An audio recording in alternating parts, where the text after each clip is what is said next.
Hi යාළුවනේ අද අපි බලන්න යන්නේ No Game No Life තුන්වෙනි එපිසෝඩ් එක.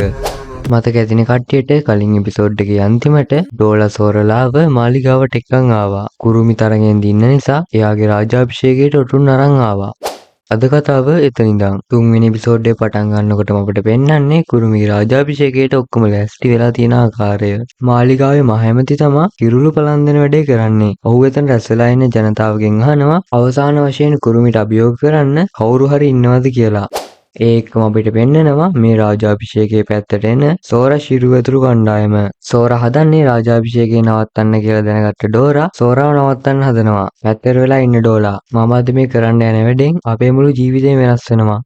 ආයෙමත් අපට පෙන්වන්නේ රාජාභිෂේකය. හොඳයි එහෙනම් අභියෝග කරන්න කවුරුත් නැත්තම් ඔබලාගේ රැජින ලෙස කුරුමියව පිළිගන්න කවුරු හරි විරුද්ධ වෙනවද? එතකොටම දොර ඇරගෙන ඇතුළට ආපු සෝරා ඔව් මම විරුද්ධයි. සෝරා මෙහෙම කියද්දි එතන හිටපු හැමෝම පුදුමෙන් සෝරා දිහා බලනවා. මැඩම් මම ඔයාලට සිංහාසනය වෙනුවෙන් අභියෝග කරනවා. සෝරාගේ විරුද්ධත්වය හමුවේ කුමුයි. මේක එකපාරක් පැරදුනා මදිවට දැන් සේවකයොත් එවනවා මාව පරද්දන්න. මාගේ ආදරණීය ඩෝලා කුමරියනි මේක මේ පොඩි ළමයින්ට සෙල්ලම් කරන්න තියෙන තැනක් නෙමෙයි. මේක වෙන සෝරා. ඒ වගේම මැඩම් මේක පාවා දෙන්නෙකුට කරන්න හොඳ සෙල්ලමකුත් නෙමෙයි. විශේෂයෙන්ම තමුන් වගේ අපිට විරුද්ධව ඉන්න වෙන දේශයකින් උදව් ගත්ත අය. මෙහෙම කිව්ව සෝරා තමන්ගේ ෆෝන් එකේ තියෙන ෆොටෝ එකක් කුරුමිට පෙන්නනවා. ෆෝන් එක දැකපු කුරුමි කල්පනා කරන්නේ මොකද්ද මේ අමුතු ඩිවයිස් එක කියලා. ඒක මම මතක් වෙනවා ඩෝලයි තමන් අතරේ තරඟ තිබ්බ වෙලාවේ ශිරු තමන්ගේ ෆෝන් එකෙන් ෆොටෝ ගහගත්ත විදිහ. ෆොටෝ එක බලපු ශිරු කියනවා මෙයා හොරතරේ කන් දෙක වහෙන්න ලෝගුවක් දාන ඉන්න කෙනෙක් එක්ක කියලා. මේ කැවුණු කුරුමි ඔයා මොනවද ඒකින් අදහස් කරන්න කියලා හද්දි සෝරා හැමෝටම ඇහෙන්න ඉතින් ගායිස් ඔයාලගේ මේ රැජිනිය එල්ෆ් කෙනෙක් උදව් වරන් තමයි දිනලා තියෙන්නේ. ඉතින් යාව රැජින විදිහට පත් කරගෙන රූකඩ පාලනයක් ගෙනියනවට ඔයාලා කැමතිද? සෝරාගේ මේ වචන වලට පොඩ්ඩක් කලබල වුණ කුරුමි. ඔයාලා භූත චෝදනා එල්ල කරලා මගේ රාජාභිෂේකේ නැති කරන්නේද යන්නේ? හරි මොනවා වුණත් කමන්නේ. තමුන් වලට චැලෙන්ජ් කරානේ. එහෙනම් අපි ගේම් එකකින්ම මේක විසඳගමු. මේක ඇහුණ විතරයි සෝරා. පට්ට සතුටින් thank you madam. ඒත් කලින් වගේම පෝකර් ගේම් එකක් නම් ප්ලේ කරන්නේ. ඔයාගේ රටේ ඉන්න යාළුවාට මෙතනින් යන්න කියන්න.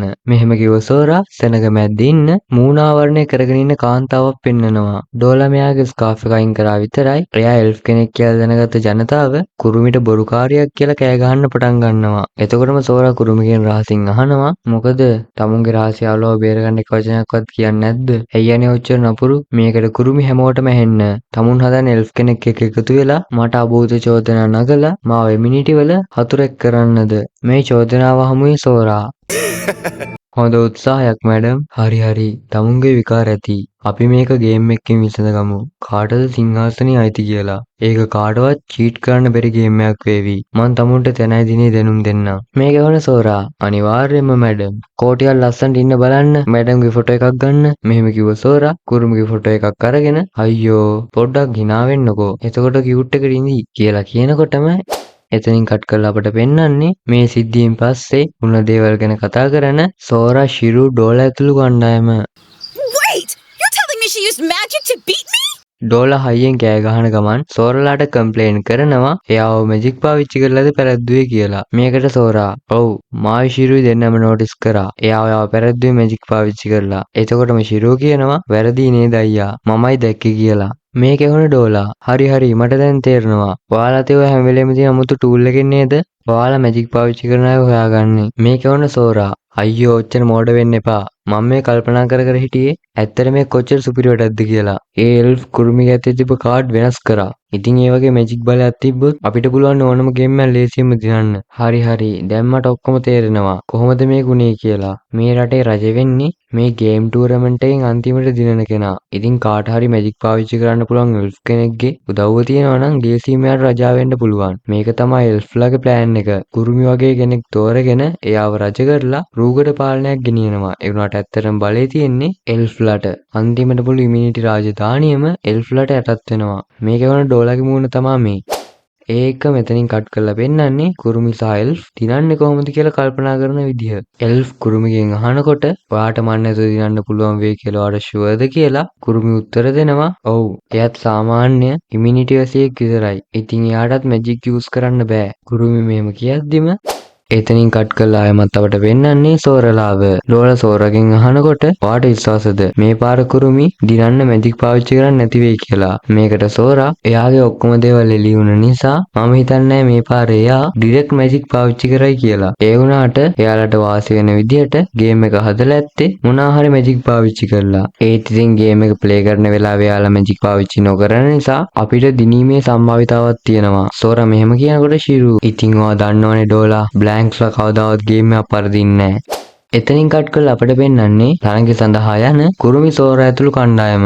මෙහෙම යන අතරේ කුරුමි කතා කරන්න ගන්නවා. "මං එල්ෆ්ලාගේ උදව් ගත්තේ ලොකු ප්ලෑන් එකක් ඔළුවේ තියාගෙන. මම රජු වුණාට පස්සේ එල්ෆ්ලාගේ උදව්වෙන් එල්ගියා රාජධානියට ආරක්ෂාව සපය ගන්නවා. එතකොට වෙන මැජික් පාවිච්චි කරන්න පුළුවන් රටවල් අපිත් එක්ක සටන් කරන්න එන්නේ නැති වේවි. ඒක තමයි අපි වගේ දුර්වල කට්ටියක් ඉන්න රාජධානියට කොහොම හරි බේරලා ඉන්න තියෙන එකම විදිහ. අපිට වඩා පවර්ෆුල් ජාතියක ආරක්ෂාව යටතේ ඉන්න එක. ඉතින් මම ඔයාලට ආරාධනා කරනවා මේ ගේම් එක හිතලම් පරාද වෙන්න. තවදුරටත් කියනවා නම් 7 වෙනි රාජධානිය 11 ගාඩ්. එහෙ තමයි එල්ෆ්ලා ඉන්නේ. ඒක තමයි විශාලම රට. ඉතින් අපිට පුළුවන් නම් ඒ වගේ රටකින් උදව් ගන්න. අපිට පුළුවන් කාටවත් බය නැතුව ජීවත් වෙන්න. මගේ ප්ලෑන් එක හොඳ නැද්ද? ඩෝලා කුමරියනි. ඉතින් ඔයාලා තියෙන හොඳම චොයිස් එක මේ ගේම් එක පරාද වෙන එක. මේ කවන සෝරා. ඇත්තටම නරක නෑ. ඒක නම් හොඳ ප්ලෑන් එකක්. බලවත් ජාතියක ආරක්ෂාව යටතේ ඉන්න එක. මේ ගැහුණා විතරයි කුරුමි. නියමයි. ඒ කියන්නේ ඔයාලා ගේම් එක පරාද වෙන්න කැමති. කුරුමි කතා කරනකොට මැද්දට පැනමු සෝරායි ශිරුයි දෙන්න. "ඒත් මැඩම් ඔයාලා එක දෙයක් මතක තියාගන්න ඕන. බ්ලැන්ක්ස්ලා කවදාවත් ගේම් එක පරාද වෙන්නේ නෑ." Number 4 on our list of things we always. අපරාදේ මං තමුල්ලත් එක්ක කතා කරන්න ගත්ත කාලේ මෙහෙම කිව්ව කුරුමි එළියට බහැලා මෙතන තමා තරඟ තියෙන්නේ.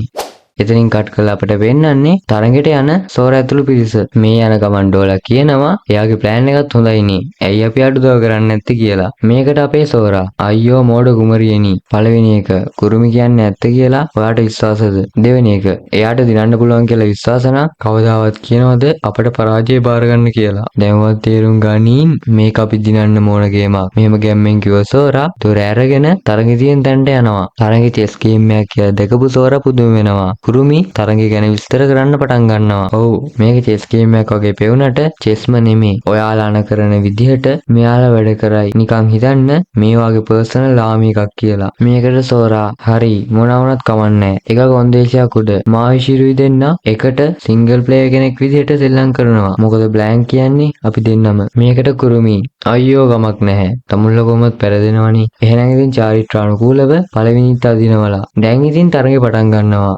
Game is officially underway. Ashante! ඉතින් යාළුවනේ මේ චෙස් ගේම් එක නම් මාරම සුපිරි. ඔයාලට බලන්න මම ෆුල් ගේම් එකම WhatsApp channel එකේ දාලා තියන්නම්. අනිවාර්යෙන් මේකට සෙට් වෙන්න. ශිරු ගේම් එක ප්ලේ කරගෙන යනවා. අනිත් පැත්තෙන් කුරුමි ප්ලේ කරනවා. කුරුමි සමහර ෆෝන් ලව කොටු 3 අදිනවා දැකපු ඩෝලා කලබල වෙලා සෝරා කියලා කෑ ගහනවා. මේකට තරඟේ හොඳට ඇනලයිස් කර කර ඉන්න සෝරා "හරි දැන් මට තේරුණා මේ ගේම් එක දිනන්න පුළුවන් වෙන්නේ අන දෙන්නගේ IQ එක වගේම ලීඩර්ෂිප් ක්වොලිටිස් මත." මේ කවන කුරුමි "වාව් ඔයා ඉක්මනට ඉගෙන ගන්නවනේ. ඉතින් මේක නෙමේද රජ වෙන්න සුදුසු කවුද කියලා තෝරගන්න හොඳම ගේම් එක." කුරුමිගේ කතාව ඉවරුණාට පස්සේ තරඟේ සාමාන්‍ය විදිහටම යනවා. E2 to E4.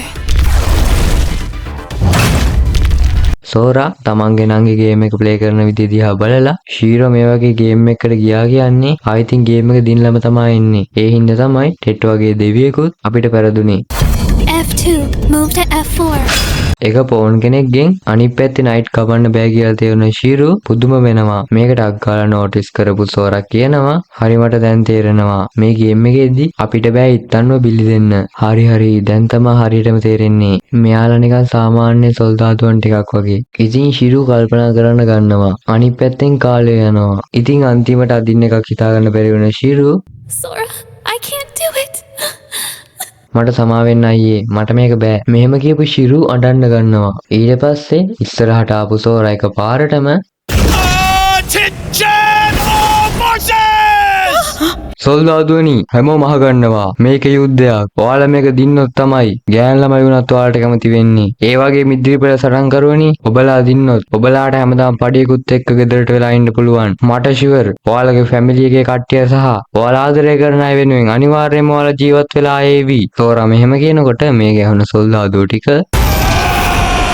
ඉත්තරික ආයෙත් උද්‍යෝගෙන් තරං කරනවා දැකපු සෝරා ශිරු ඔයාට පින් සින්දු වෙන්න තමයි මම මේක තේරුම් ගත්තේ. මේක නිකම්ම නිකන් චෙස් ගේම් එකක් නෙමෙයි. මේක ස්ට්‍රැටජි ගේම් එකක්. ඔයා දන්නවද නංගි මේ වගේ ගේම් වලට මං කොච්චර විශේෂඥද කියලා. ඉතින් මෙතන ඉඳන් මම මේ ගේම් එක බලා ගන්නම්. මෙහෙම කිව්ව සෝරා නැවතත් සේනාංගයකට අණ දෙන්න පටන් ගන්නවා. සෝරා තමන්ගේ සේනාංගයට එක පිටේ කන්න දෙනවා දැකපු කුරුමි "ඒයි ඒක මගේ අවස්ථාව" කියලා කෑ ගහනවා. මේකට සෝරා යුද්ධයක් මැද මොන රජතුමාද තමන්ගේ විරුද්ධවාදියා එක්ක එක්ක අදිනකම් බලාගෙන ඉන්නේ. එහෙම ඉන්නේ මෝඩයෝ. ඊට පස්සේ සෝරා තමන්ගේ සේනාංගය තව තවත් මොටිවේට් කරන්න ගන්නවා. බලන්න ඔයාලගේ විරුද්ධවාදී පැත්තේ අනුදින නිර්ධාරියා කරපු වැඩේ. තමන්ගේ පෝන්ස්ලව රජින වටේ ලං කරගෙන රජිනට ආරක්ෂාව සපයන්න කිව්වා. සැබෑ නායකයෝ එහෙම නෙමෙයි. තමුණුයි තමන්ගේ රටවැසියන් වෙනුවෙන් සරණට යන්නේ. ඉතින් මගේ ආදරණීය සෙබළුනි මුළු එල්ගියා රාජධානියේ මනාගතේ ඔබ සතුයි. ඇස්සරිනවලා මේක ඔබලා පෙරදුනොත් මේ මෝඩ තීරණ ගන්න ගැන ඇත්තටම රැජින වේවි. එහෙම නැති වුණොත් එහෙම නැතුව ඔයාලා දිනුවොත් මේ මන් ළඟින් ඉන්න බුද්ධිමත් කාන්තාව රැජින වේවි.